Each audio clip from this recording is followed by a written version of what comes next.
Before we break down the latest buzz coming out of Cleveland, make sure you hit that like button to help this report reach more members of the Dog Pound.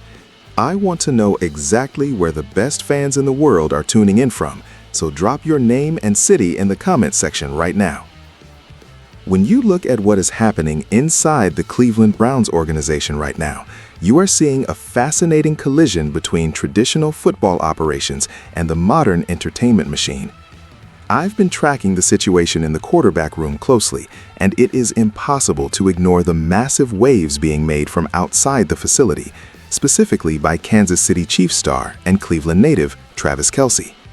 My sources confirm that while the Browns' official depth chart remains rigid, the external pressure to elevate Shedeur Sanders is creating a unique dynamic that the front office has to manage.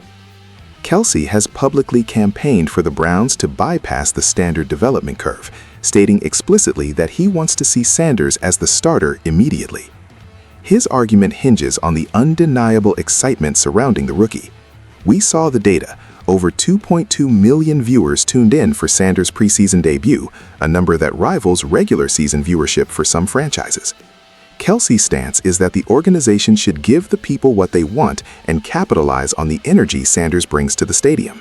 He clarified that this isn't a slight against Joe Flacco or Dillon Gabriel, but rather a recognition that Sanders possesses a rare ability to put eyes on the screen and energize a fan base.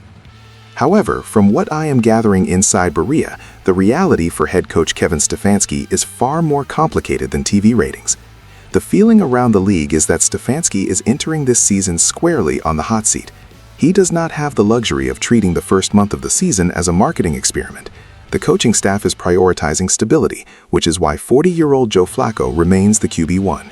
The internal logic is that they need a veteran who can manage the game and deliver wins immediately to keep the team competitive in the AFC North. Playing a fifth-round rookie, regardless of his last name or popularity, is historically a move made by teams in a full rebuild, not a team trying to save a coaching regime. Furthermore, we have to look at the roster mechanics involving Dillon Gabriel.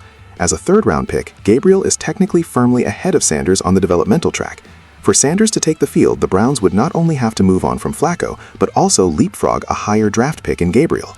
Doing so could risk fracturing the locker room if the decision is perceived as being driven by hype rather than practice performance. Yet, the pressure remains. If Flacco struggles out of the gate, or if the offense looks stagnant, the noise from fans and influential voices like Kelce will become deafening.